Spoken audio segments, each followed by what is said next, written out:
Welcome to the Greg Simeone Show. I got a really interesting guest today. My boy Justin Mathieu today is someone I've been following for a long ass time. You know, me and him went to the same high school together, and I've been following him on Instagram since roughly 2010.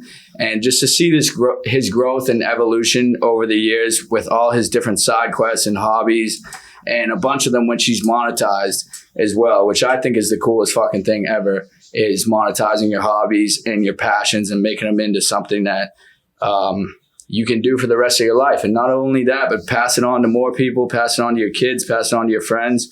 And just a quick list off my head from what I've been following Justin throughout the years, some of his hobbies: training and boarding dogs, breeding dogs, duck hunting, dock diving, falconry, single and dual purpose police canines. He also has a custom firearms store where he makes and builds guns.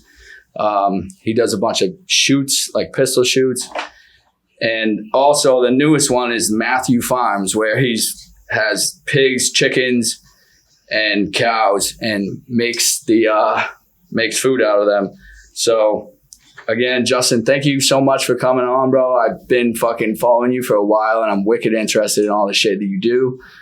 So thanks for coming out. And I thought a good way to start this shit off would just be asking you a few things about these. All right, that cool with you? Yep. Thanks, buddy. I appreciate it. Thank you, Greg. You said some kind words there, and I usually don't think about everything like that, but it's cool to put into perspective, and thank you. Yeah, thanks, for real. Out of someone who's like, I love starting new hobbies. I think one of the cool things in life is being a beginner. Yep. And like figuring out, learning the ins and outs of something that you had no fucking clue about. Yep. And I think you're a great example of someone who does that perfectly. And also because you don't really seem to do anything half-assed. Like when you get into something, you're fucking balls deep in it. And I love that. I think that might be one of my downfalls, but yeah, it's all right. You like really get into it. And I think coming off of that, I want to ask you about the Mathieu Farms thing, because that's your newest venture. And that to me is just crazy. Like, what's up with that? Tell me a little bit about that. I love animals, obviously. Yeah. I've been training dogs for over 10 years, dealing with, I've always had chickens and ducks here and there. More recently, within the past few years, we've got some Angus cattle, and we have some pigs as well. And then we raise meat chickens too. I kind of did it as a hobby at first. We really care about our food. Always have. With everything else that's going on in the world right now, it seems to be a little iffy on when you can kind of get what you want. So for real. Between the hunting and the farming, it was kind of important to be able to provide basically everything that we need, if not everything. That's the goal, obviously, eventually, is to get to the point where we kind of can supply everything for ourselves. But we're learning. It goes back to the learning aspect where, I kind of mentioned it here and there to people, and everyone obviously thinks you're crazy when you have an idea and they just work in an office every day and, get the check on Fridays. But we're not like that. I'm not like that. I go out and learn. And then, like you said, if it makes sense, try to make a little money out of it. We're nowhere near the point of making money with the farm stuff, and farming in general is very, very hard to make money. But it's one of those things, I think, if you do it right and you kind of care about the product and the process, there's going to be people there that are willing to pay for it. And for me, I want high quality.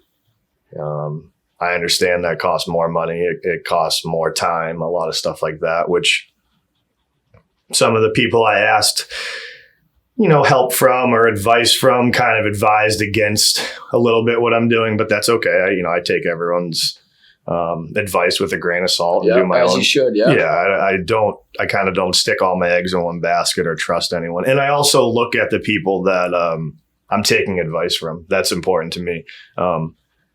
If I ask somebody X, Y, and Z, and they tell me, their advice, but they're maybe not in the place I want to be, or they have, I'm kind of take that with a grain of salt there. I know what you mean.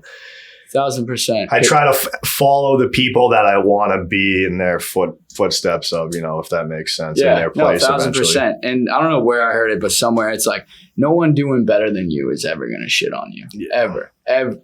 Anyone in any type of these hobbies or this and that, because they all started out as a beginner just like you. And so if you're asking people for advice that are at the top, they should be nothing but nice to you. They want you to be up there with them. The people that are, I fucking hate gatekeepers. That's one of my things. It's like, that's why I'm so happy you're on the show and talking about your shit. Cause I know like you love to spread awareness and that's important show for other me. people. Yeah. Cause like if you were to just sit there and be like gatekeeping, like, oh, I'm the only motherfucker that's going to know how to do this. That shit's not fun for anyone. No. And then, eventually it dies out, and then no one knows what all the passion and effort you put into the nuances. And, there's a lot of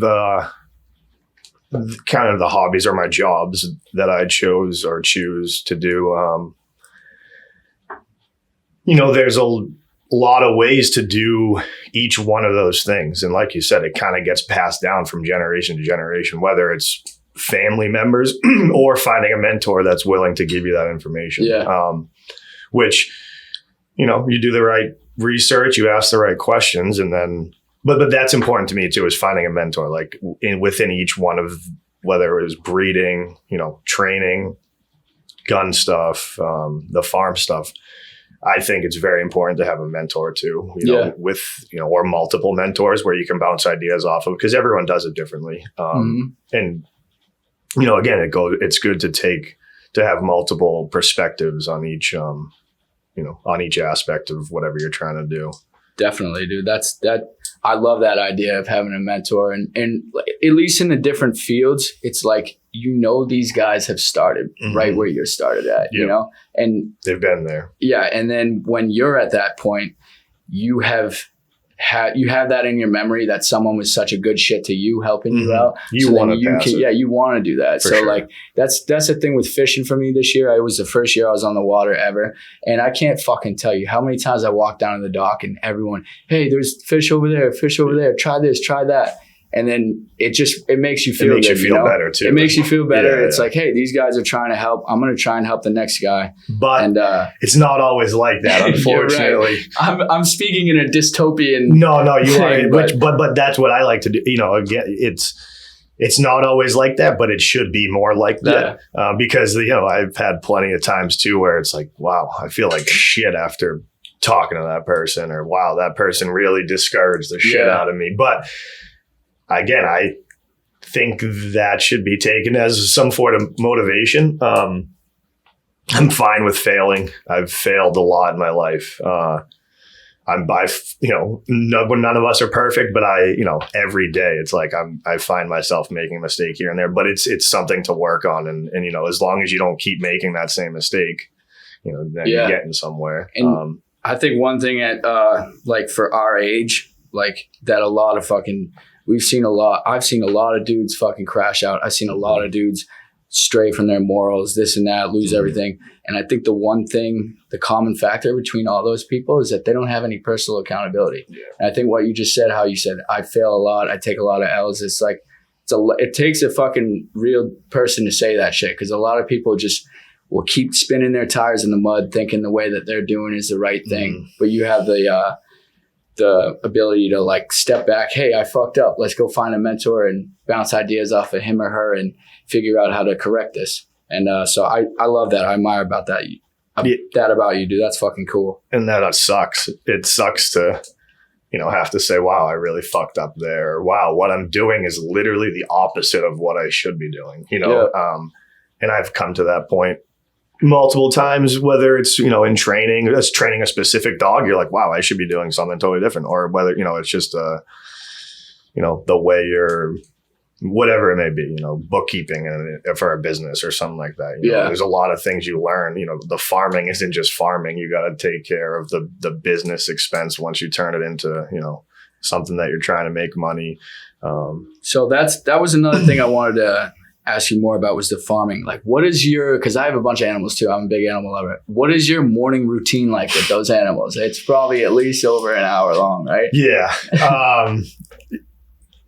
It depends on the morning. A nice, easy morning, feeding, watering. I got my dogs. Then I let the chickens out of their coop and so they can go roam for the day. I make sure the water is filled. They completely free roam? Yep, They just buzz around? Yep. That's sick.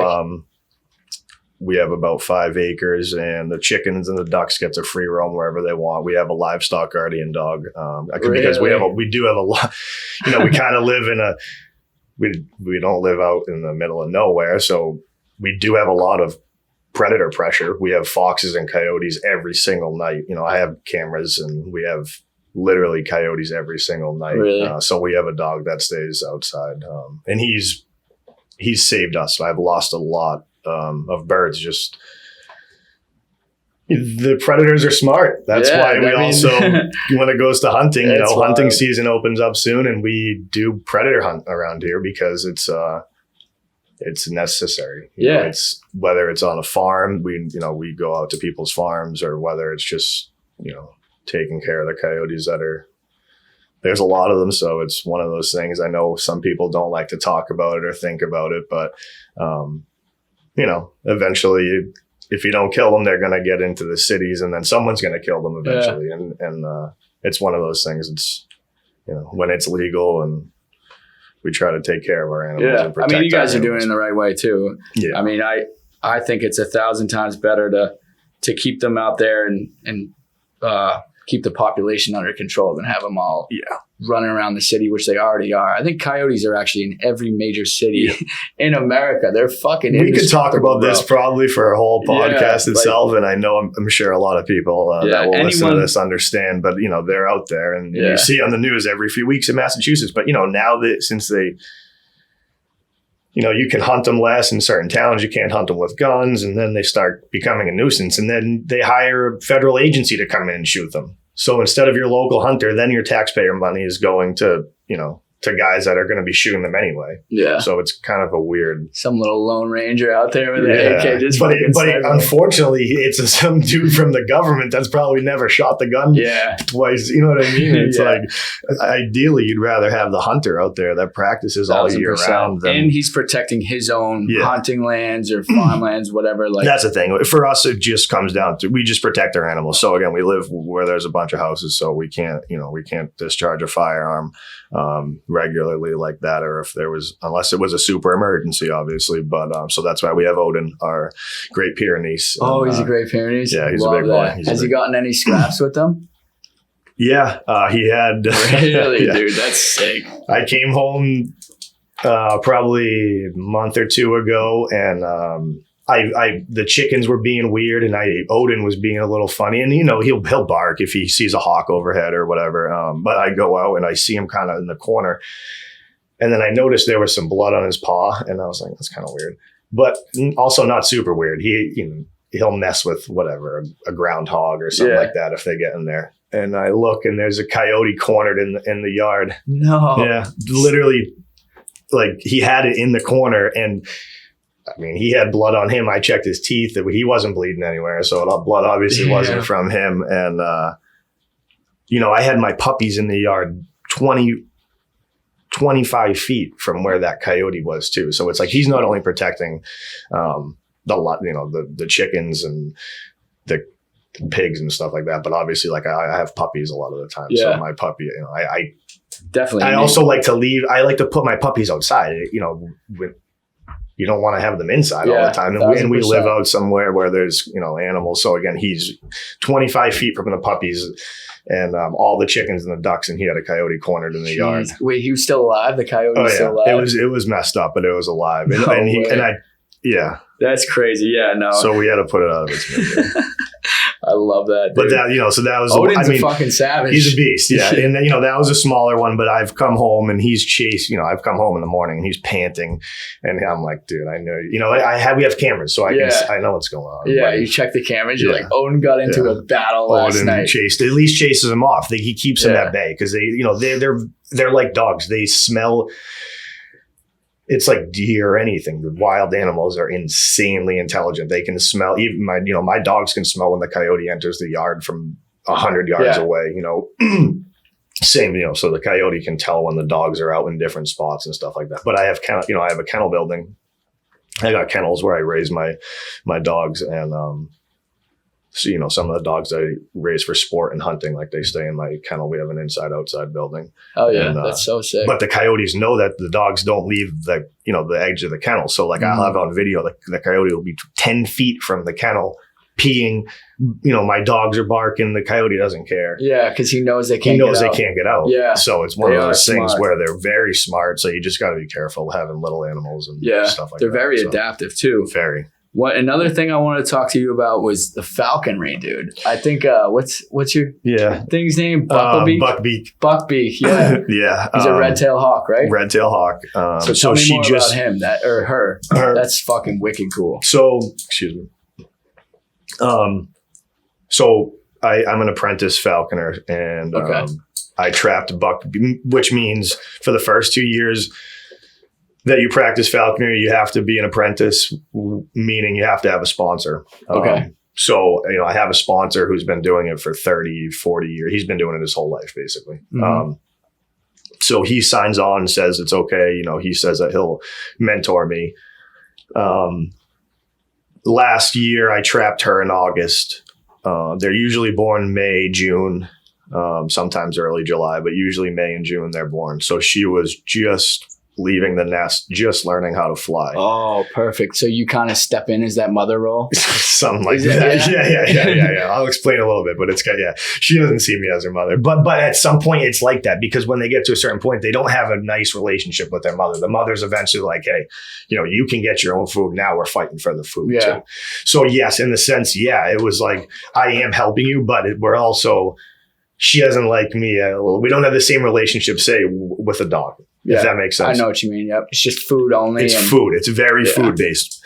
To backstep a little bit, as an apprentice, obviously we're state and federally licensed to trap the birds because it's super regulated. Yeah. As an apprentice, you can either have a kestrel or you can have a red-tailed hawk. A lot of times people choose a red-tailed hawk just because they're a bit more hardy, and they're very abundant. There's usually a lot of prey. They hunt rabbits and squirrels a lot. Are kestrels native to Mass too? They are. Yes, for sure. They're a little bit harder to find, but yes, they're definitely around. Yeah, they're cool. They're very cool birds. Again, I kind of took, having a mentor. Part of me was like, let's get the kestrel, the little thing I can fly it around everywhere. Yeah, they're delicate. You have to weigh them multiple times a day. You have to feed them multiple times a day. So it's a bit more hands-on. And my sponsor recommended that I get a red tail first and fly with a red tail, which again, most sponsors do recommend that, for multitude of reasons. And I'm really glad that I listened to my sponsor. So basically I trapped her last year. It took about 30 days to get her from trapping a wild bird. So she was spooked about everything. So how does the trapping part go? Do you locate the nest? Yeah, so first? You try to find a nest or just young birds where you see birds a lot of times. Yeah. You can only trap a first-year bird, a juvenile, which they call a passage bird. Yeah, that makes sense, yeah. So because the death rate, the chance they make it to the second year is like, I think it's 15 to 20%. Like the death rate is 80%, or maybe even more than 80% for the first year, which, there was a very big decline from the use of pesticides, 60s, 70s, 80s, and falconers specifically brought back, obviously through regulation of pesticides and stuff like that, but through wild trapping and breeding and stuff like that, the numbers have soared since then. Yeah, that's sick. So taking a wild young bird, again, the chance that it survives past the first year is very slim anyway. In theory, you're taking the bird in, you're going to feed it and house it. So it should, granted, something could happen in the wild. You could get into there's plenty of ways a bird could die, that's unexpected. But, if all goes well, that bird makes it through the first year, gets fed and housed perfectly. And then, then it's at its breeding age where you can either release it but once they are in their first year in the wild, they don't want them taking away because they're kind of at the peak where they can start breeding. So to take them away from that is like, and they've probably made it out of out of the hardest part. So those birds are very smart. They're well adapted. If that makes sense for sure. So yeah, they get basically, I trap the bird. You find where you see the birds consistently. I located her.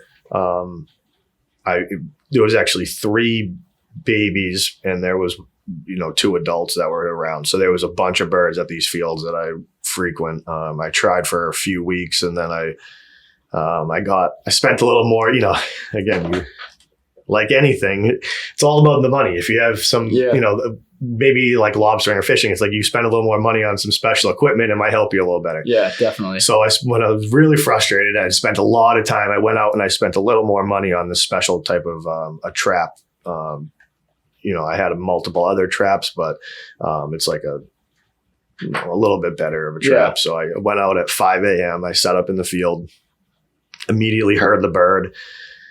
And by 7:30, I had trapped her. Basically had a pigeon. You have a pigeon on a line that kind of flies around. And when the bird comes down, it gets caught on a noose. No way. Live pigeon? Yeah, live pigeon. Fucking with a harness. sick, it wears dude. a leather harness. So the pigeon actually survived. Sometimes they don't. way. Sometimes they don't survive, unfortunately. That's insane. But again, it gets fed to the bird, so it's no problem. But in theory, the pigeon wears a harness. I know. That's so the cool. first time I ever saw it, I'm like, wow, I'm learning so much right now. Right. Basically the pigeon wears a leather harness that can't be punctured by the hawk's claws. Okay.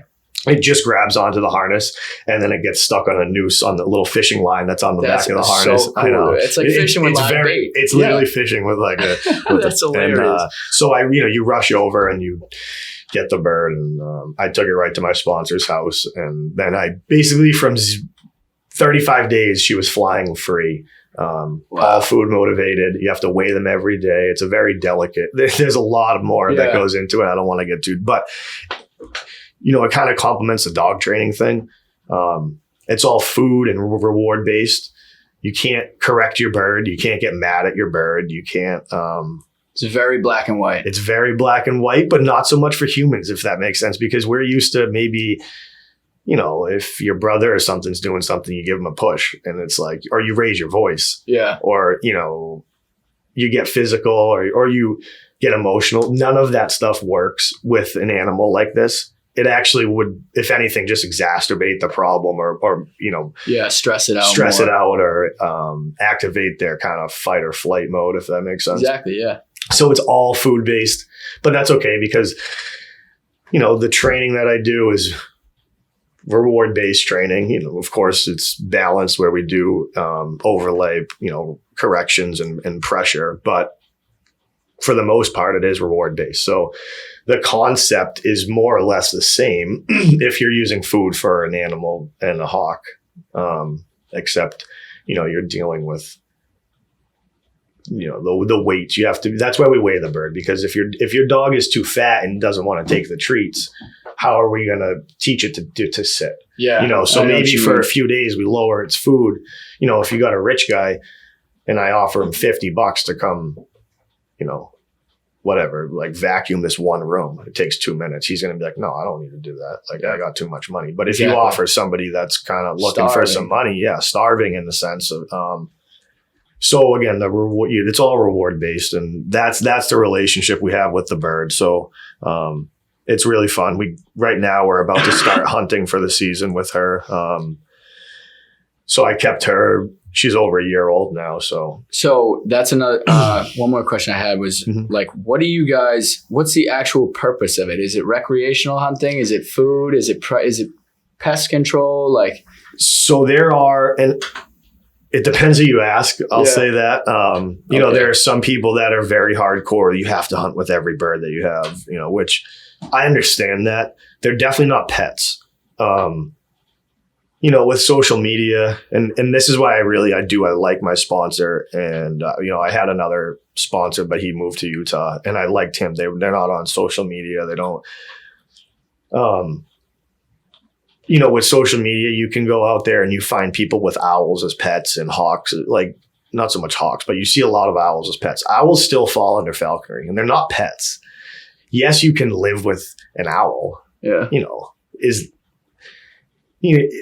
Education, I think, is important. So I think birds for education, whether they're birds that are rehabbed and hurt or something, they can't fly and hunt. Yeah, that's great.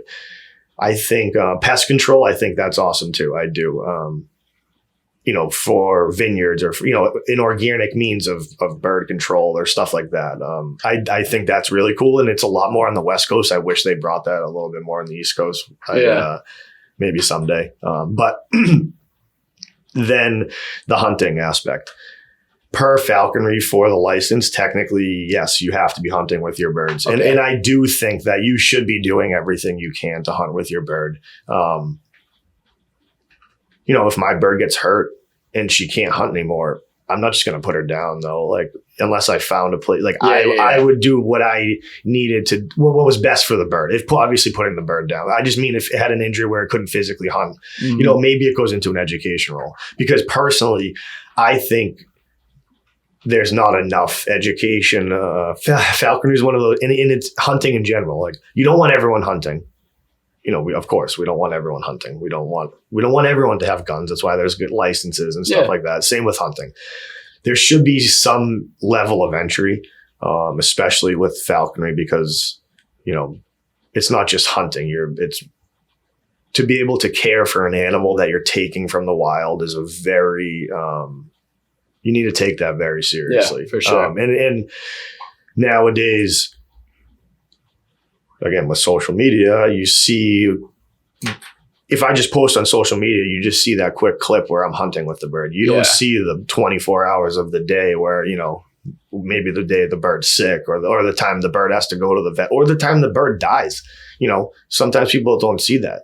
Yeah. And that's, you have to take into account all the other things, like whether it's an animal, a dog you're buying, a pig, a chicken. And to me, it doesn't matter. I rehab, I've had chickens get into it, whether it was an issue with a hawk or, I've had a dog grab a chicken by accident, and that thing's in my house getting cared for. Yeah. Like, just like I would anything else, whether it's, and it's like, my brother's like, what's in that crate? And it's like, yeah, it's friggin' chickens all wrapped up. And you know what? I got a chicken that's out there right now that lays a really nice egg. And she would have died if I didn't, and she was stayed inside for a week and a half. Now she's totally fine. So it's like, that's awesome. To me, you put that little bit of effort in, and it doesn't always work. I've had horror stories from, just accidents or whatever, from it, when you deal with animals die. That's the problem.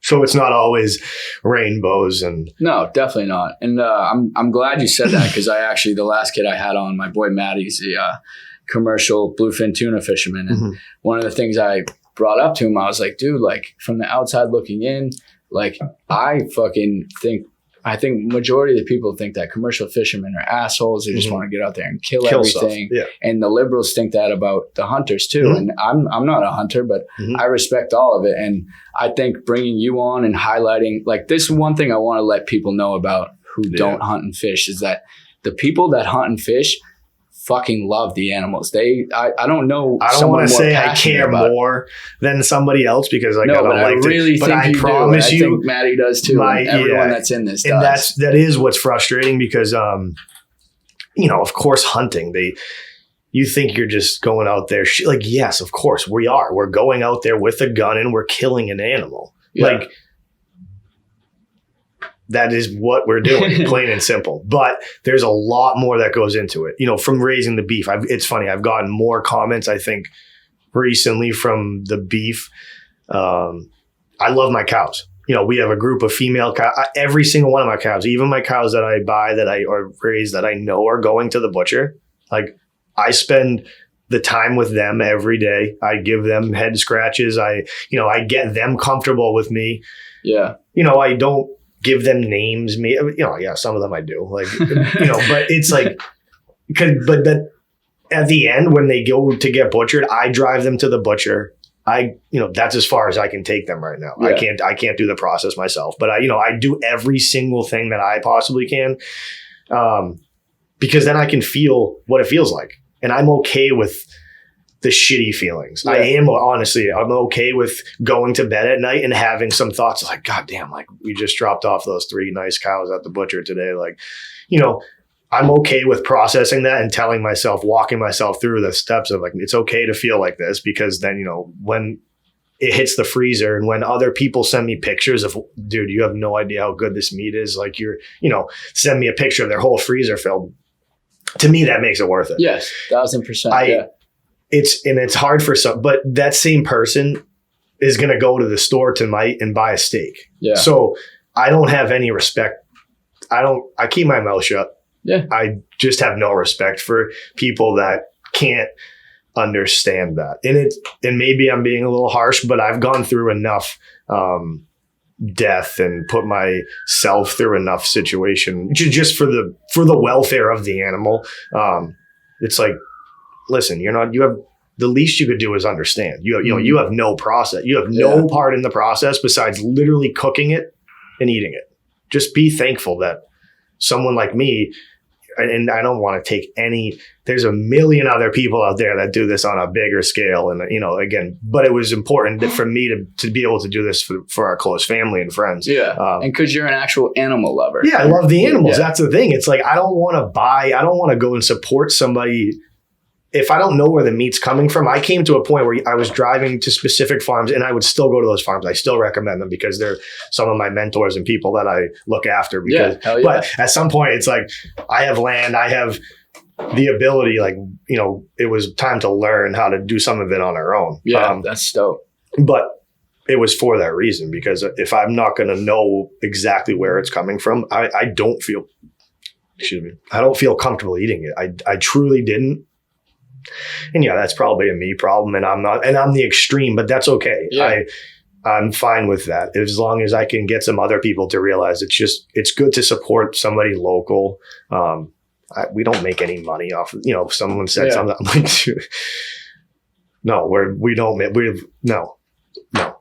we make no money off of the farming stuff. But it's something that I can fill my freezer, and we can keep feeding the animals and maybe someday, you know, we'll make money, but it's not about the money. That's the biggest thing. It's about knowing where the food comes from, whether it's hunting or raising your own animals. Yeah. And dude, there's definitely nothing cooler than hard work paying off in a meal, in something that you're like, oh, fucking, I did this. I raised this cattle for X amount of months and did this and that, cooked it up. And now I'm enjoying this perfect dinner for all my hard work. So I think that's wicked cool. Another thing I wanted to ask about was, so I saw on your Instagram, you have, is it 6 female cattle? Yeah. So right now we have 6. So why is it all females? Are there? Well, so we have a few steer, that will go to the butcher in the spring, but we just, we sent 6 this fall, which do you send only the males? You can send both. Okay. For the most part, you keep it depends on everyone's situation. Like, it really does depend on everyone's situation. Right now we have 6 females. 4 of them are pregnant, and then we have 2 that will breed in the wintertime. So next year, in theory, if everything, knock on wood, if everything goes as planned, we should have 6 calves. Which I want to get to the point where I can birth the animal. Not myself, obviously. Like, you know, I want to be able to have it on the farm, and I want it to leave the farm. Like, I don't. Right now, I have. You know, again, there's nothing wrong with not doing it that way and sourcing from other farms. There's absolutely nothing wrong with that. So we have gone to specific farms to source specific genetics. You know, so that's kind of where we're at right now. So next year, in theory, we should have 6 babies. Then we can kind of start. And, you know, if we have 6 boys, then we're going to have a lot of meat after that. If we have 6 girls, we're going to have more babies. You know, it's kind of something that we don't know exactly until there's a lot of up in the air. Until and are these, they're only beef cattle, right? Yeah. So these, kind of going against what some of the people were saying. We have all registered Angus right now. Okay. All black Angus. For me, it's about same as the dogs, as a breeder. Even my pigs, it's about genetics. Mm-hmm. Of course, there's a lot that goes into what you feed them, how you treat them, stuff like that. It's like you and I. If you're 5'10", you're going to be 5'10". You're not going to ever grow to 6 something. You know, if you're a smaller framed person, you're never going to look like, you know, your brother who may be twice, you know. So genetics to me matters. I want the good marbling. I want nice ribeyes. So that's kind of what we're chasing. Again, on a smaller scale, I want the quality to be the absolute best. When I go to buy steaks, I go to buy the best steak. So why would I raise something that's... Exactly. Why would you raise something you wouldn't want? No, yeah, especially after putting in the blood, you know, stepping in the mud, dealing with all, you know, whatever it is, after all that hard work. If you don't open the freezer and be like, God damn, that is so worth it. Like, then it's not worth it, obviously. Yeah, I know what you mean. So we did start off with a few other, which again, there's nothing wrong with any of these breeds. And a lot of it is preference. But you're not going to find, in my opinion, you're not going to find, if you go to get a super nice black Angus steak from somebody that knows what they're doing, that's probably going to be the best steak you're going to have. Yeah. And again, it goes into marbling and stuff like that. So that's just my opinion. Hey, I'm taking your I know advice some of my buddies are gonna hear this. No, it's one of those things where you learn. I've raised other cows. I've butchered them. I've tasted them. They've all been on the same feed. So, you know, to me, if you raise 2 cows on the same feed and treat them the same, one tastes better than the other, and probably could be the genetics. You know, it's like so. But again, it's okay. Better. We're just messing around with genetics, but to me, we are. You know, we're not going to go into numbers, but you can look up the numbers if you guys want. But like, we're heavily investing into our females because we want, again, I want the best. And like you said before, I don't do anything half-assed. So right now we're trying to get the best of the best. And what about the pigs? The pigs are the newest addition to the farm, right? You started with the cattle and the chickens. So I've raised pigs for just 2 years. The first year was just kind of a test. You know, everyone says they're easy. They are pretty easy. You know, again, it's all about the setup that you have, the equipment, stuff like that. As long as you have a nice pen. So we had the pen, no problem. We raised 3 pigs. It was good. The meat was good, but I kind of listened to some people and they said the breed doesn't matter. So I went and just grabbed 3 cheap pigs and raised them. And again, it was great pork. Like, it was way better than you go to the store. It doesn't even compare. Yeah. But then this year I raised some purebred Berkshires. And again, there's multiple other breeds that are very nice too. But for me, I think I like the Berkshire. The meat, it's more marbled. They maybe take a few more months to get to market weight, but it's literally the best pork that you'll ever have. That's sick. It's hard to explain once you have it. It's very good meat, and again, the pigs are. That's more. Everyone wants bacon.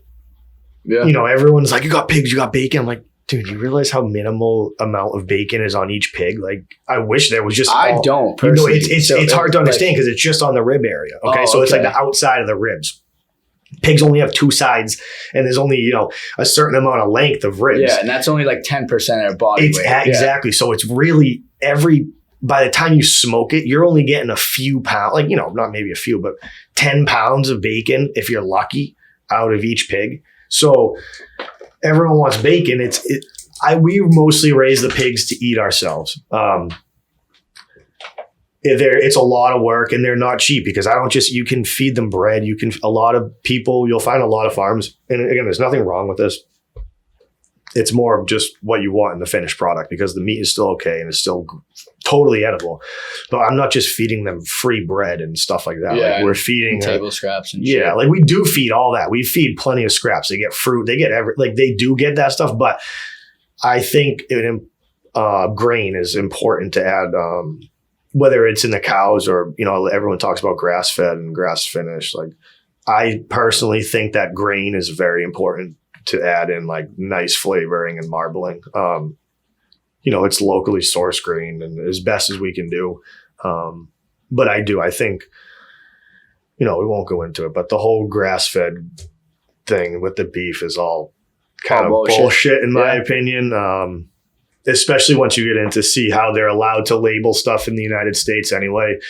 They can basically just as long as it's been on grass, it's grass. We won't get into that sort of stuff, but grain finished is not bad. It's a very, they still get grass. It's like, it's just an extra boost of. Yeah, if anything, it's like just it helps. To me, yeah, exactly. It gives them extra protein. Yes, there is corn in it. People, then we get in like, if you put a cow out in a field, it's going to eat corn anyway.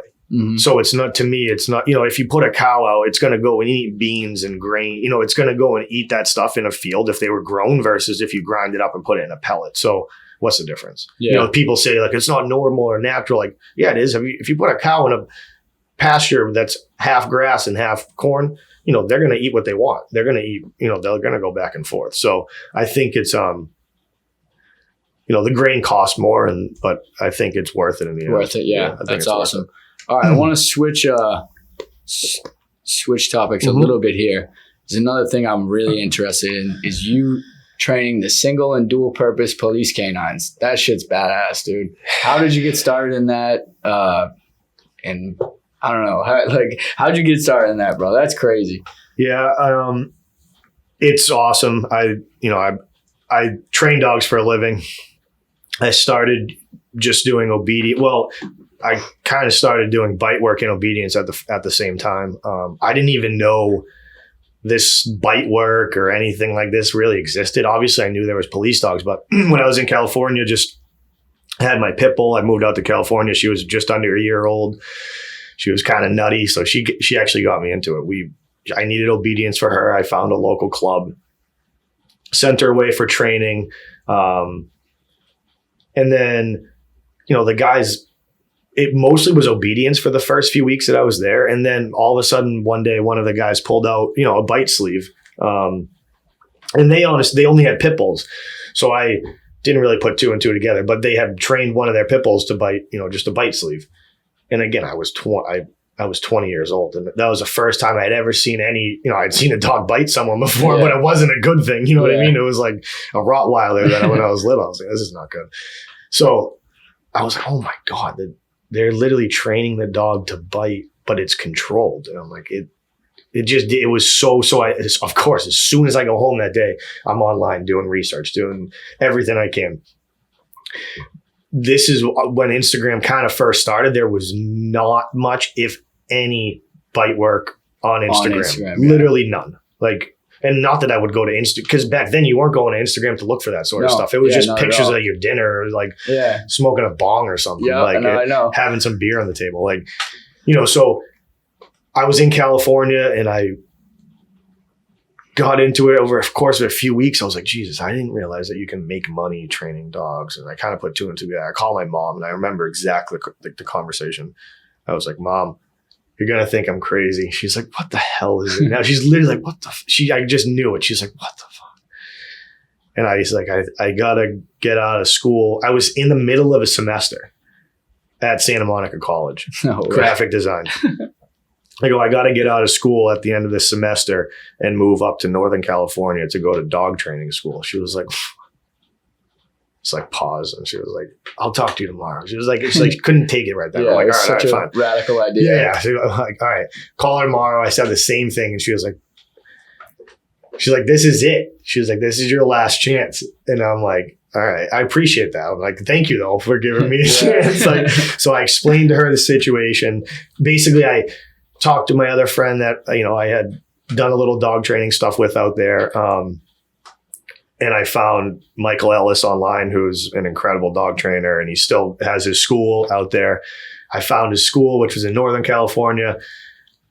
This was in October or November. By the middle of December, I was in an apartment in, just in American Canyon, just south of Napa Valley.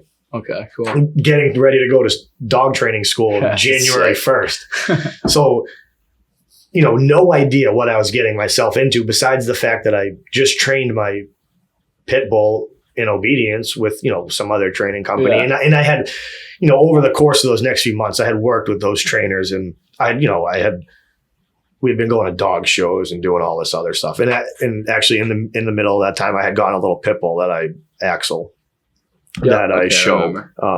So I would do basically like agility and just obedience type shows, like confirmation shows and shit like that. Weight pull. Sick. So I kind of knew a little bit about dog stuff, but nearly nothing. And I went to dog training school January 1st, which was incredible. Like, obviously I loved animals and I had learned a lot more. I got my training vest, I got everything. And there was 5 of us in the class, and it was literally the best experience of my life. Like, it changed my life. How long was it? It was, I think the course was 3.5 months. And then I stayed a few extra months just to like train and on the job training. Yeah. I kind of just trained, and we did everything from just everything about dog training, obviously. Very hands-on. If anyone knows Michael, he's incredible. Like, a lot of it revolves around competition stuff and high level obedience and protection. So naturally I was learning bite work, and I started working a little bit. Like, I had volunteered a little bit of time in Vallejo, which was nearby.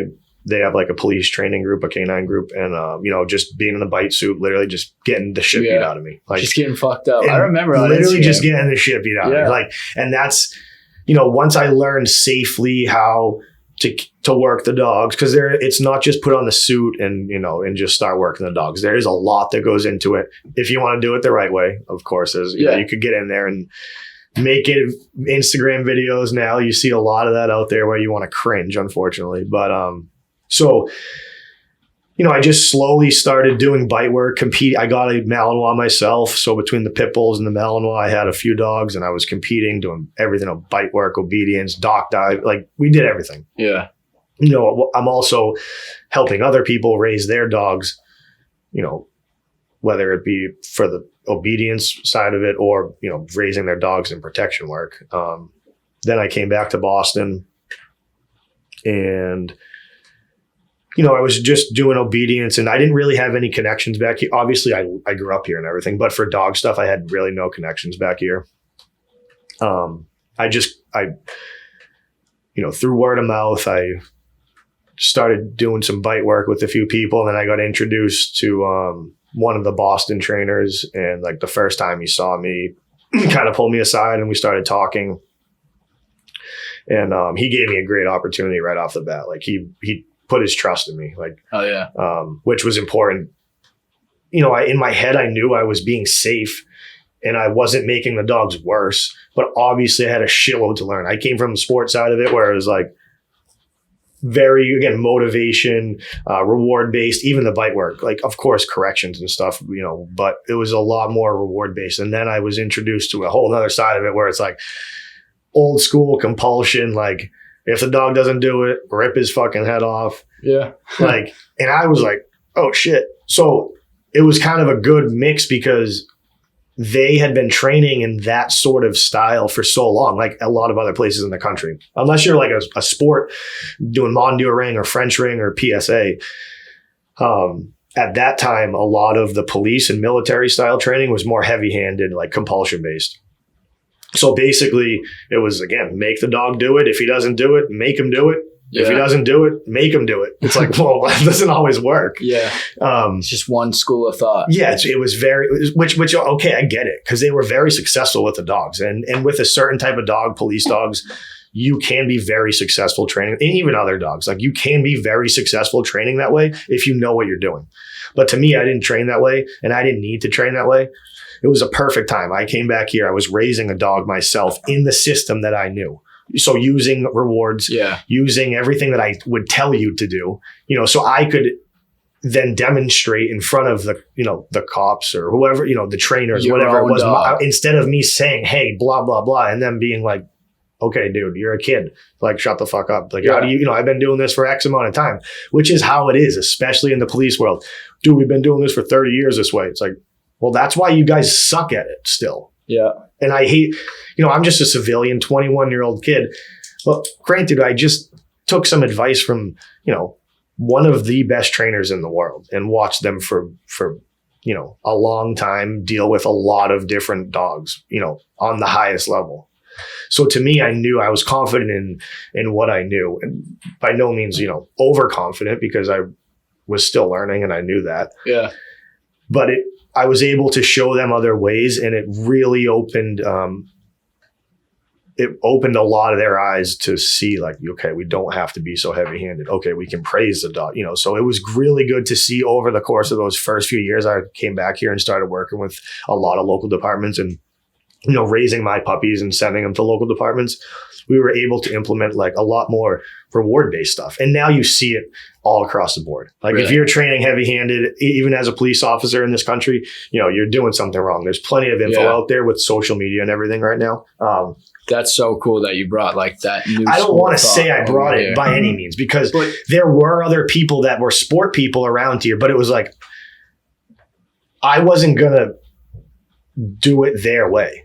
Yeah. Like at that time I was volunteering a lot of my time because I was able to still live, I moved back and I lived with my parents for a few years. So on the Bills side of it, I was able to volunteer a shitload of my time. Obviously, selling the dogs and doing other stuff there, you made money, but I volunteered a shitload of my time.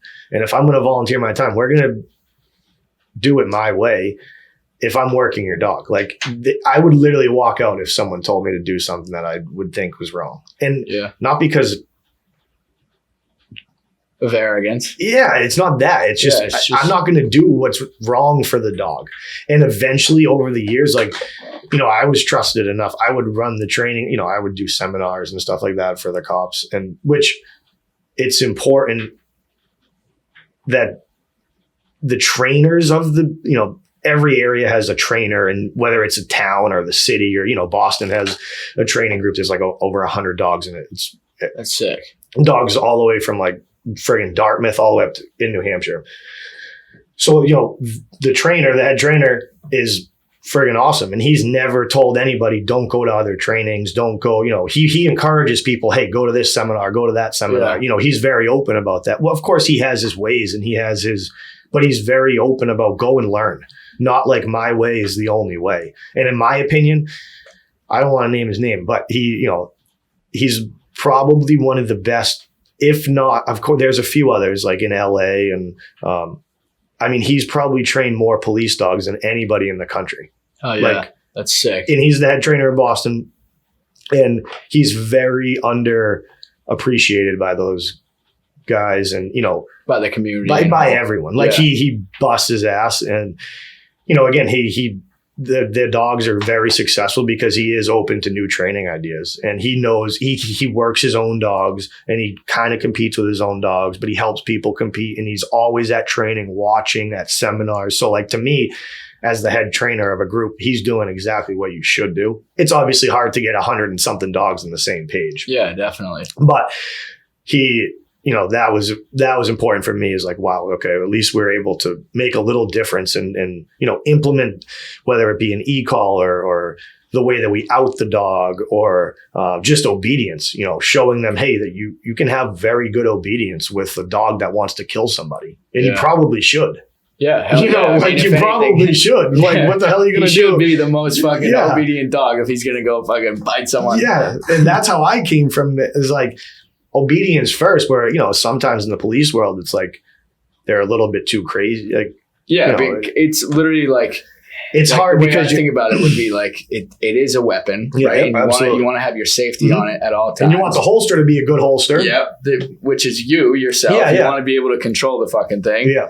And dude, that's so badass that you like are even around those things and working around. I think police dogs are the coolest fucking thing. No, I do, and I do, and I appreciate them. The hardest thing is when you deal with like a lot of numbers, it's quality issues. And again, it's the quality of the handlers. Mm-hmm.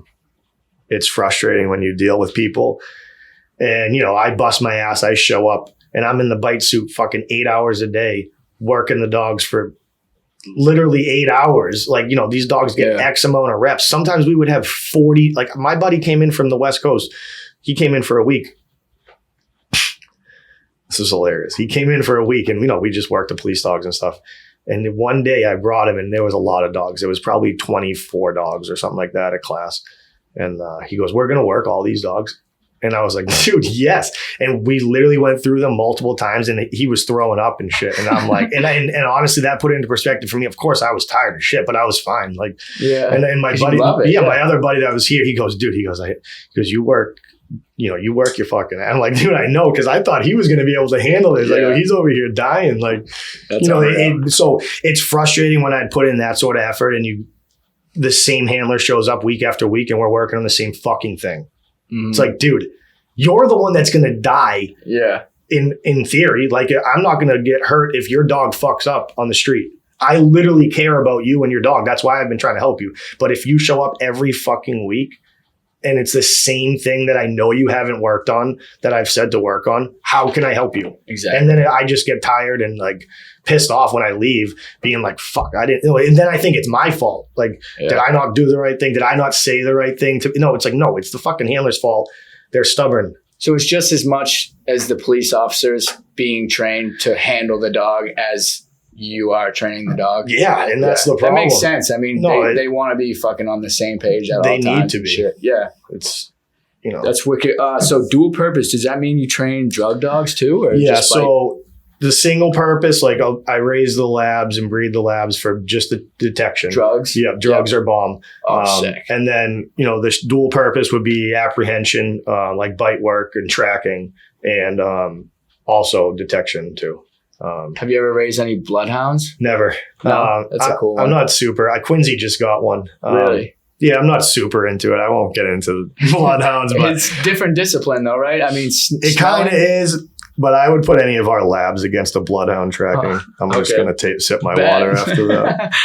No, I mean, like I said earlier, I've been saying this whole pod, everything you do is 100%. So I believe you. I mean, they got all those labs. And everyone has their opinion. Trust me, everyone has their opinion. They have them at the airports for a reason. Yeah, my opinion is the lab. You're not going to find dogs with, I breed my labs for hunting and detection. Their noses are literally insane. You could throw, again, the proof's in the pudding. I think there is a lot of successful trailing programs with bloodhounds in the country. Yeah, there is for sure. Are they worth it? I don't know.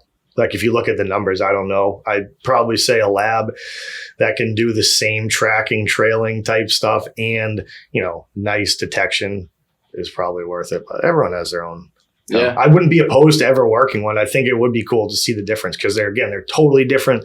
You raise a shepherd or a Malinois in a lab together, they're going to go to the same department, do a different job. You're going to raise them differently. You're going to have to do stuff differently. You can't do the same. They don't fit the same mold. And that's what, a lot of people, I would raise the dogs for police and everyone thinks that everyone can raise a dog for police. And I had multiple dogs that I washed out myself before even showing them to the trainers or even trying to sell them. Or even I could have sold them, but I know that I would have just been making money and giving an inferior product. Yeah. It's like, why would I give you a gun that I know 80% is going to be fine? You probably will never have an issue, but to me that, and that's hard for trainers and kennels, which is why I'm way more selective now. But that's a cool thought though, is that you wouldn't want to give a police officer a dog that you wouldn't know is 100% ready to be a fucking police dog, And so I guess my question here would be like, when do you make that call? Like, is it? I mean, it could be early in the training. It could be, personally, I like to raise the puppies from 8 weeks, unless I breed them. Obviously, I see them from when they're a baby, but, I usually get them at 8 weeks old. At any point in that time, if I see an issue that we can't work on or like anything that I'm questionable about, I push the dogs that are going to be raised for a police department a little harder than just your average, pet dog or even a sport dog that you're raising. But, I mean, it can happen at any time. It can happen a week before you're going to get rid of the dog. It could happen at 8 months, but that's my biggest. Is it usually like a discipline thing or like a distraction confidence thing? It could be confidence. It could be they're not super interested when they're under stress, or it can be a mixture of anything. Usually it's like a confidence, like environmental situation. They're maybe weird on some stairs or some type of flooring. A lot of times that, as long as you expose them to that as a puppy, but even then, under stress, it's different. You get a dog randomly that in a certain situation, something stresses them out and they can't get over it, or whatever it may be. In my opinion, I don't name any names. There's plenty of vendors out there that do this consistently. They just sell dogs. It's easy to test a dog and make it look good. Like, I'm not going to do that. To me, it wasn't worth that money. It's not even worth the money raising a police dog in this area anyway, as it is. But it's definitely not worth the money to have that sort of guarantee and to hand off a dog that, someone could rip. I don't want to hear about the person dying because my dog wouldn't climb some fucking stairs that I secretly knew about but wouldn't tell. But you wanted to make the money. Yeah, but I needed a few $1,000. Like, that's not. Exactly. So, I've washed out multiple dogs, and that's important. And what do you do when you wash them out? Do you just like put them up for sale? Try to find them a home. Yeah. Like a pet home or someone that wants, because most of the time they can do bite work. Like, I have one that went to some friends of ours, and he's amazing. Like, he would do bite work. He got weird. There was like a flashbang in training. He was in class. So this dog, I thought, was already good to go. He was in class, and there was a very loud noise, like a training flashbang. Yeah. And the dog literally shit his pants, and not like literally, but like the dog shit his pants and would not recover from that. Like, yeah, he just went in the red. Dude, he would not recover. And it was one of those, I forget what week in class, but it was a few weeks in. Honestly, this dog was a very, very, very nice dog. Still a very nice dog. So, at that point, okay, he's got to be out. We have to take him out. Like, there's no. So he lives and he's spoiled, and he's more happy, which is fine, because it's like, in the end, what are you gonna? You can't make a dog go and bite somebody it doesn't want to bite. Mm-hmm. That's what is really hard for some of these guys to understand. Like, in this, in training is training. I even in the bite suit, we try to take it easy. You want the dog to always win so they feel confident. So it's like, it could be a lot worse than what I'm showing you here. And if your dog's having an issue here, you're going to go up into an alley at 2 a.m. and trust this thing. So from my understanding, my buddy Joe from the Marines, he's a cop out in New York, and he, on his free time, does Brazilian jiu-jitsu. Mm-hmm. He fucks people up. He does it in full uniform, this and that. Awesome. This kid's a unit. That's awesome. So, but he does that on his own time, his own free time. His own money, probably. His own money, yeah. And we talk about all the time how he's a police officer that does the fucking extra shit, that wants to be a fucking unit. That motherfucker has a beautiful wife and 2 kids. Yeah, you'll not catch him he's going losing home. You'll not catch his ass losing a street fight, He's got that shit on his hip too. And I think it's super important for anyone, if you have a dangerous job like that, to fucking be 100%. And so I just want you to touch on, again, how important it is for these police officers with the canines to go to your training, or to go to any trainings, and actually you want to be 1,000% confident with the dog you're going to be with every day, right? So that's a good point. Yeah, I don't know where to start, in the sense of, I don't know where the issue stems from. Whether, I know there's a certain percentage of handlers are amazing, and so to the point where, one of my dogs that I sold went to a sheriff's department. One of my good friends, he was the trainer, worked the dog gray, like as a joke. Like, he fucking would work the dog every day, to the point where guys would give him shit. Yeah. But whose dog was the best trained when he come in the room? That fucking dog. Yeah. So why it's like a weird thing where, it's like, say, dry firing with your pistol. You come in the house and I'm dry firing with my pistol or something, and they're like, why are you doing that? Aiming at the wall for no. It's like, when we go to the range, who's going to shoot better? Like, exactly. So I think it's imperative, again, so there's a percentage of guys that put in their free time, they put in all their own money, and they make sacrifices. Like, there's a good percentage of those guys in the canine world. And that's why I like the canine world so much, is because in some departments you have to do extra to get the job. Yeah. Other departments, it's the fucking oldest guy, gets the job. That's how it was in the Marine Corps. Seniority. Like, you had to be a badass. Yeah. And I think that's right. In departments down south, guys in South Carolina that have come up and done seminars with us and that we've trained with multiple times, they have tryouts. There's 12 canine handlers. They have tryouts, and they choose the next handler. So you bet your ass it's not going to be that fucking dickhead person that doesn't give a shit and is looking, or it's not going to be the old fat dude but that's been here 30 years. 1,000%. Like, yeah. and I'm not against those people if they're capable, because I have seen, small women that can handle a 100-pound Malinois better than a fucking, some dude. So it's not about that. It's about putting the right person in for the job. Yeah. Who has the right energy? Who has the right energy, who's willing to do. So, that's the first step. And then the money aspect, I get it. Some of these guys, but to me, that was really what's frustrating is I've limited my, I still work with a handful of departments like pretty consistently.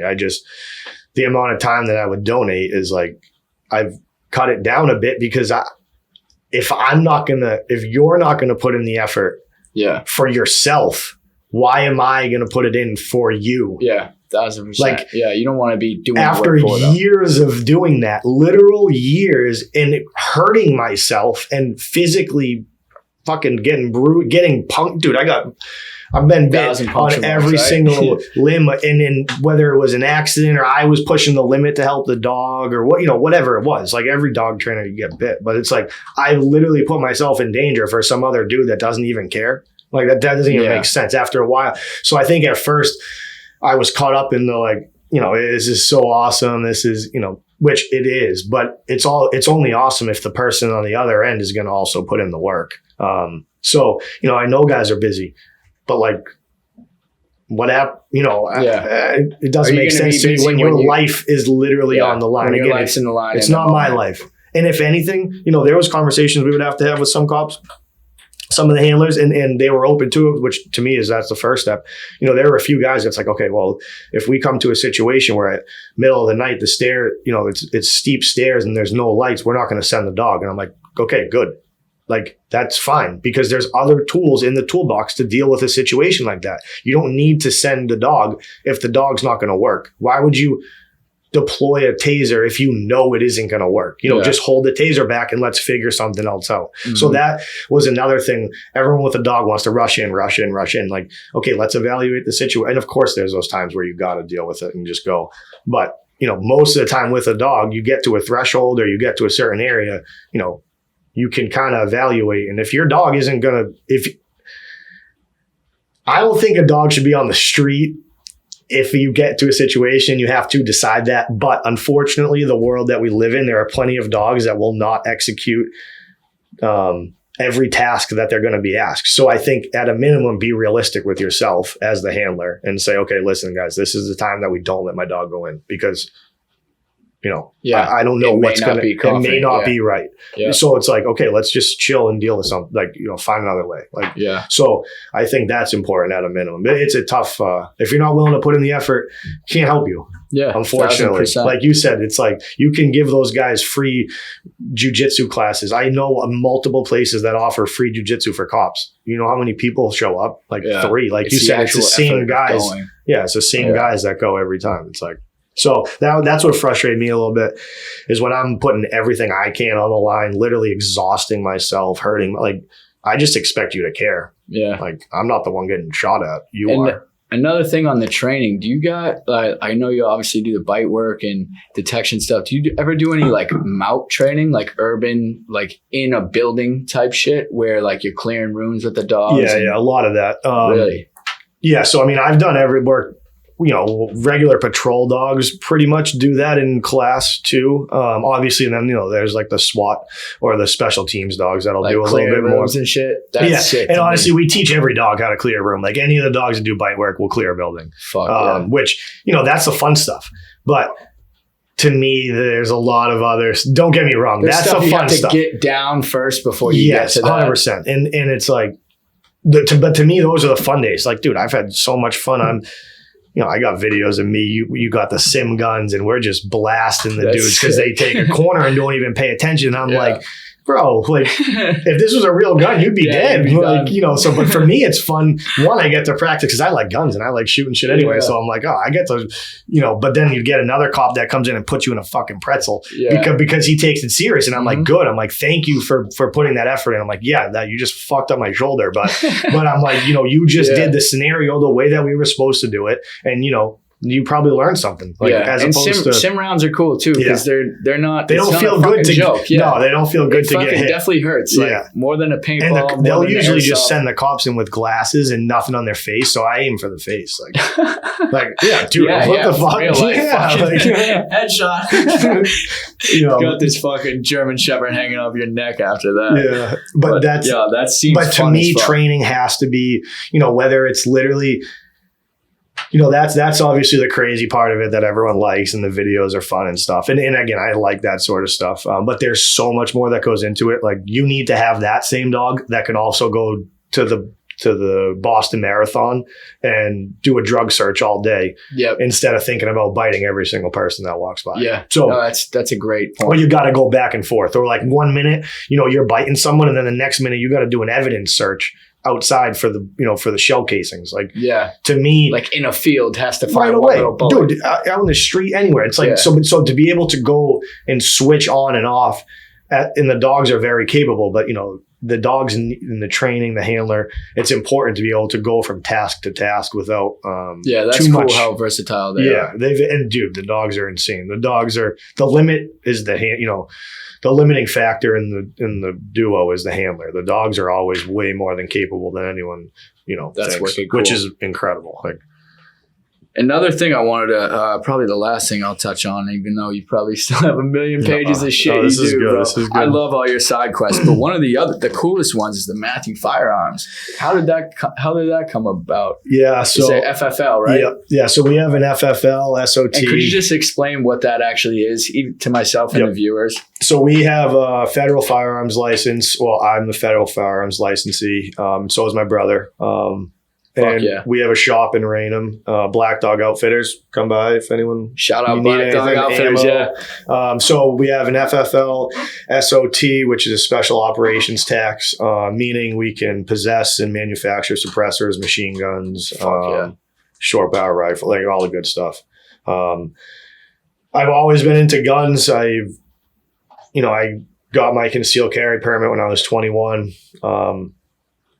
Growing up, there was really no guns around. My second cousin, my dad's cousin, when he was really little, was killed. Like they found their father. Two little kids found the father's gun. Little friend aimed at the head of the other one, killed his. They were like 6 years old. So growing up, all I ever heard was that story. Whenever we talked about guns, I didn't grow up hunting or again guns. I honestly don't even know if I shot. We shot BB guns and little like air rifles and stuff like that. But I don't even know if I shot a gun until I was like 18 or 20. So 21, I started getting into guns. I took a bunch of courses because immediately off the bat, I was like, okay, well, if I'm going to do this, safety is number one. Like it has to be number one. Started off just going to classes, just kind of getting guns, shooting at the range, joining the local range, going and nothing crazy. I had a few friends for the dog training that were cops that we'd go shoot. And so like I always, anytime any of my buddies would open up the back of their cruiser or something, I'd be like looking and seeing what they got. Like, cause some departments just get nothing. They get, just a handgun, like just a Glock or a SIG, whatever. Some guys, they get a shotgun in their cruiser. Some dudes get a rifle and a shotgun. Some dudes they're on maybe like the SWAT teams that get like maybe a suppressor. Some of them get machine gun suppressors. So like some of them have night vision. So like I'd always be looking at and just asking questions. And I always was super interested in just the newest gun stuff. We started following more pages. And then, just going to this one gun shop. Shout out to Sharif. Sharif, he's the absolute boss. CAG Arms, Littleton, Massachusetts at the mill.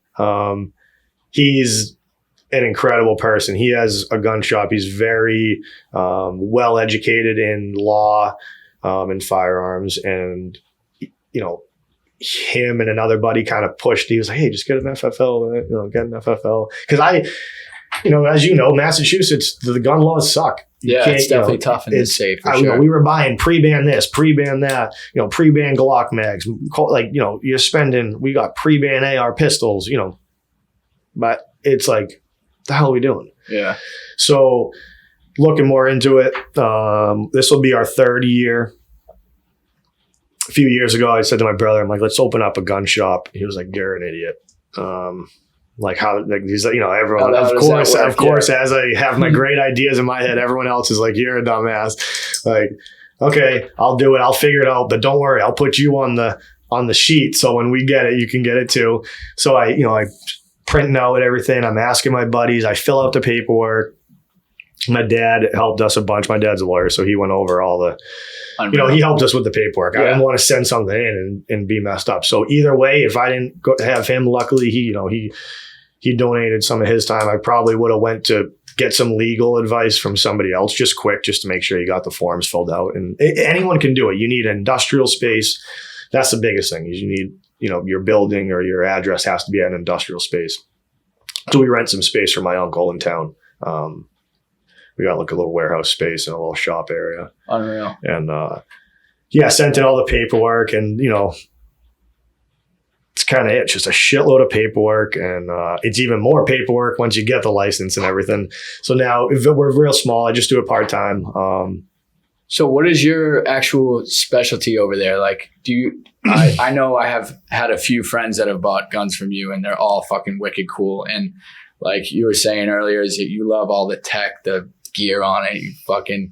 My friends are like that too. And they came to you to get custom firearms built and to put the red dot and the fucking grips and all the little weird nuancy shit that you necessarily wouldn't see if you went to your average gun store. Yeah. So if you could talk about like building custom firearms and like really making people's visions come to life.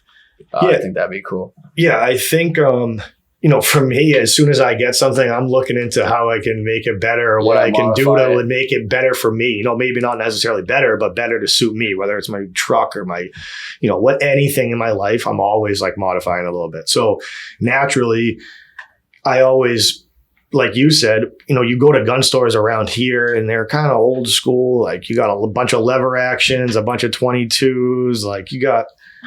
And also there's a lot of gray areas in the laws here. The laws are very confusing, and I think they do that on purpose probably. But I wanted to create a small shop, again, just on our free time, but I wanted to focus on custom builds that used high quality. Like I go for duty.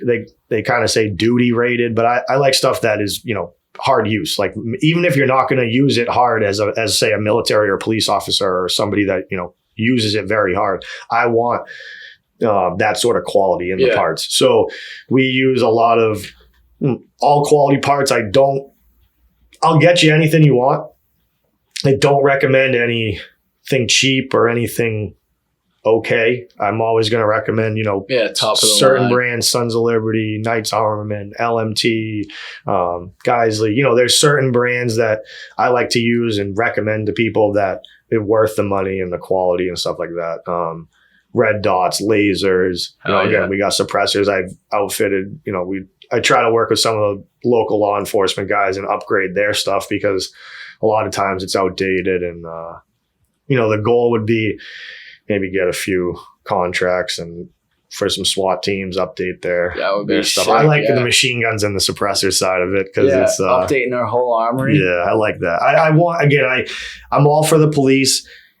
I love, my buddies. I also hate police overreach. So I'm in a weird spot here. Dude, I'm the same way. Yeah. People think I know me and you are like that. People think I fucking hate cops, which I fucking hate bad cops. Yeah, I think my friends that are good cops hate bad cops just exactly. as bad. That's hard to explain to people. Like, I will tell you firsthand, my friends that are police officers they hate them just as bad as we hate them. So, and again, I get it. It's hard to understand. But once you truly interact with multiple police officers from when you become friends with them, you realize that they don't like that shit because it's like anything. I don't like a bad farmer that abuses their animals. I don't like the dog trainer in Boston that fucking, abuses animals. Like to me, that shit makes us all look bad and it makes everyone question all of us. Like I don't like the gun store that sold something illegal, even though I don't think the law is right. Like I'm not going to, that's fucked up. Yeah. It's like, so, I don't know.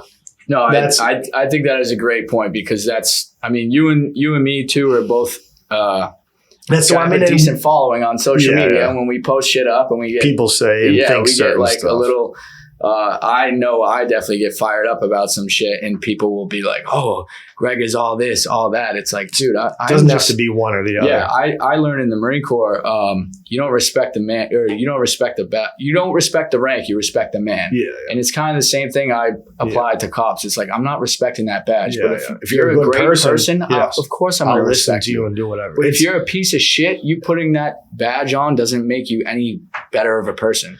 And I fucking said that so many times to my friends who are cops and my friends who hate cops, who love cops. And sometimes it's hard for people to understand. But I'm so glad we're having this talk. Yeah, no, it is. And again, I'm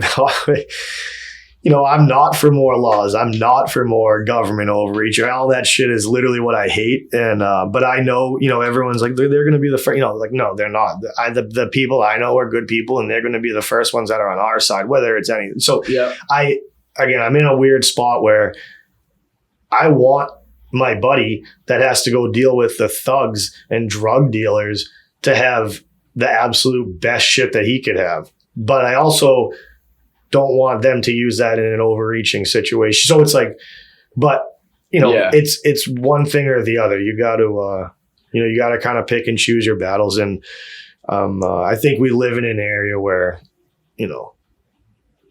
I don't know. It's just a tough. There's a lot of gun laws in Massachusetts that are like police officers can only have this, where it's like, I agree with that. If you're a police officer, I agree you should be able to have this gun, but I fucking want it too. Yeah. And I'm all it's not about like that. a dickhead thing to say. I think we should be able to have the armored vehicle if we want. Like, I'm all about like that. Like if you can have it, I can have it, but I want you to have it too. Because if that dude down the street's going to have it, that, I want to have it and I want you know what I mean? It's one of those. So it's being in the firearms and, you get some people that's, whatever. Look, it is what it is. Yeah, like you said, I'm not going to, I've told a state police officer to his face that, if that bill passes and we can't sell X, Y, and Z to civilians, I'm not selling it to any cops. So it's one of those things like, you just got to kind of pick and choose and do what's right for you.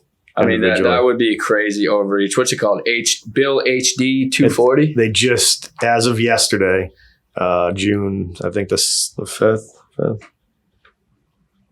Oh, today's the 5th. The 5th yesterday, they put out, I think it's 6. It's a new bill. It's the same bill. They added some more stuff to it. It's not good, folks. You should go and call your senators if you care about gun rights and hunting rights in Massachusetts. Unfortunately,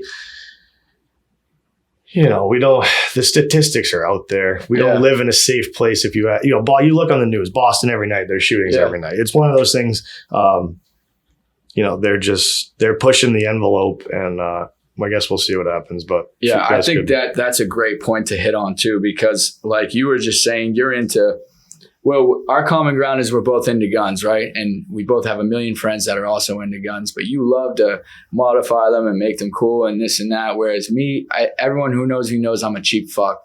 I've had the same gun that I bought when I was fucking same holster, everything, bro. Since I first got out of the Marine Corps, it's a $400 Springfield XDS.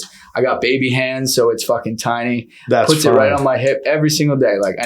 $400 gun. I've had it for 6 years. But when I was 21, the first thing I did was get my concealed carry permit. And I was like, I want a big Glock 17, like the cops, like that's a badass gun. The thing wouldn't even fit in my waistband. So then when I found that little, the Springfield XDS, I love it. It's easy. It fits on my hip. And I've never had to I don't want another gun. I just want it for protection. So it's like, I see all sides of the guys who really love it and really are like passionate about building guns and all that. For me, I'm just not financially there at this second. If I had all the money in the world, I probably would have all the guns in the world. But safety is foremost for me. So hey, you'll never catch me without it. It's always here on my hip. And that's all that matters is you realize the meaning of gun rights in general. I don't give a shit what gun, and that's the thing. I just don't put my money into stock that I don't. If you want to buy something, that's kind of what I do is I'll buy it. I'll get you anything that you want. Yeah. I don't care how shitty it is. Yeah. But at the same time, you're not going to see me stalking and wasting our money on holding that stuff in the shop. So, or I'm not going to recommend that. But as long as you understand the importance of, gun rights and, just rights in general. To me, that's important. It all comes down to just the average person walking down the street trying to protect himself and his family, his wife and kids. I don't really do much other than that with my gun. Like over the 6 years, I bet you that's 99% of people that own them, which is great. I probably put less than 400 rounds through my gun, and that's not something I like love to admit. But hey, I just like have a lot of shit that I would rather be doing. Yeah, I know it works, and like I also think I should train more with it. I became a member at the Braintree Gun Club, which is awesome, but still haven't even been there yet. No, so it's like, dude, even me, it's like I should be doing more. You know, it's like doesn't matter. It's like I practice. I'll probably every few months I'll be fucking around my house and I'll draw and shit all the time. Yeah. Just to like, you just want to be familiar with it. Yeah. Familiar with getting it out. And even me, like I will never ever do that training with one in the head or even a mag in there, because I'm all about safety as well. But little shit like that, getting familiar with your gun and getting familiar with your surroundings and your situational awareness. Situational awareness is the biggest thing. I've always been like that. And I feel like you can't really teach that. I don't know. No, you can't. Because love my brother. I love my brother, but that kid is the opposite of me in that sense. Really? So it's like, it's one of those things where I do think situational awareness is important. Maybe I'm a little like, no, it is. At the extreme, but I think, I'm, you see the videos and like you see the world we live in. It's like, I'm not going to put my life in the hands of chance when I could, I don't know. I'm going to stack all the odds in my favor. I just want to fucking go home at night. It's like, you don't even do anything dangerous. You know what I mean? It's like, so I couldn't even imagine. That's why it would frustrate me going back to police stuff. It's like, dude, I couldn't even imagine truly being in a situation where you need to save your life and like so. Have you, I don't know if it was you who showed me this page or what. There's this page on Instagram called Off the X. I think it's a former Navy SEAL, and his big thing is just about like training, situational awareness and spatial awareness and all that shit. And he just basically posts up viral videos of people either getting murdered or seriously injured. And see, that shit freaks me out. And it's just like, if that doesn't freak you out, you got a problem. And his whole thing is off the X. So getting off the X, it's like if there's a fucking fist fight in the middle of a mall and there's 50 people watching, get the fuck away. And some guy pulls out a gun and accidentally shoots a random bystander. It's like the guy's point is that you see a problem, get the fuck away. Get away. That's why. That's why the lot of respect that I do have that comes from cops is that they know that they're dealing with shitbags every day. Every time. Like that's the one reason I could never be a cop is because I don't give a fuck about these motherfucking idiots doing heroin in their drug dens. Fuck them, bro. I beat my own demons. These fucking idiots need to do that. Yeah. The guys that want to go in there and raid them with guns, power to them. But I just want to stay as far away from that as possible. No, I hear you. And that's why I want to get off the X, bro. I realize that those guys, there's a lot more just being around, having friends as cops over the years. It's like, Jesus Christ, like your average person has no idea what they go through. And of course there's other stress, like, you could work in the hospital and you see gunshot, but the stories I've heard, whether it's having to peel the fucking remains of a lady that was dead on the floor for 30 days off of the it doesn't or seeing a kid's fucking head blown off, or like it's like imagine that and then just having to go to a traffic stop next. It's like so to me that's why I respect them, and it's like they do something that is hard. It's just you really know my buddy Joey, he's NYPD in Brooklyn. Like literally he's telling me one time he's going up one of those big ass towers and he was like 20 flights in. Someone jumped. It was someone fucking came out with a pistol and shooting at him and his partner, like 4 or 5 rounds. What did you see the guys that, sit in his police car? What can you do? What can you do to fucking protect yourself when you're getting shot at from above? So, and he has multiple stories like that. Like New York is a fucking zoo. That city is a fucking zoo. And thank God we live in Boston where it's not as bad, but still. It's still bad. That's what people don't realize. It's like worse because even my other buddy is like said, I'm like, dude, look at the news. He doesn't watch, I don't watch the news, but it's like, even if you just have the news channel on in the morning, 3 shot in Boston, 4 shot in Boston, 5 stabbed, I'm like, Jesus Christ. And then you got people telling me that the city is good. I'm like, I think So which I love the city. I lived in the city, and it's like, but to be not worried about, I'm about your self defense or your safety is literally asinine to me. Like, when I think of like his Boston, shut up, Nene. When I think of his Boston is shithole or his like all the violence, this and that, I think most of it is situationally based, gang shit, or for this sure, and that. for sure. Whereas New York, San Francisco, a lot of it can LA, be random. if you and me are walking down the street, they see a fucking skinny white kid and they're going to try and take advantage of it. Like there's some or the real tourists, they criminals. think you're a tourist too, that you're done. Like you're in a rental car. Or, those places like San Francisco, I would never go. Fucking LA, I mean, not without the heat, obviously, but like still, even why you want to put yourself in those places where it's all crime and all bad. And that's why I got my animals, bro. Yeah. I chill with the dogs animals. Dogs are definitely the best defense for anything. All right, Justin, I think that was a fucking awesome that was talk, awesome. bro. Thanks, brother. I really appreciate you coming on. That was and cool. Like I said earlier, like when I envisioned starting this pod, you're exactly the type of person I wanted on. Someone that has a bunch of different facets to you. You have a bunch of different side quests and missions, and you're really doing awesome in life. I love how you monetized all your hobbies and passions. And it's just really been cool for me to watch, and I appreciate you as a friend, and I appreciate you as a person. And again, thanks for coming on, bro. And all his social media shit is going to be linked in the bio. He's got fucking probably one of the coolest Instagram pages I've ever seen. It's Mathieu K9. Well, I'm going to drop all of it in the bio and this and that. But again, thank you for coming on, Justin, bro. Thank you, appreciate buddy. it. I appreciate and, you. Thanks for the kind words. You. Thank you, buddy. Yeah, thanks, bro.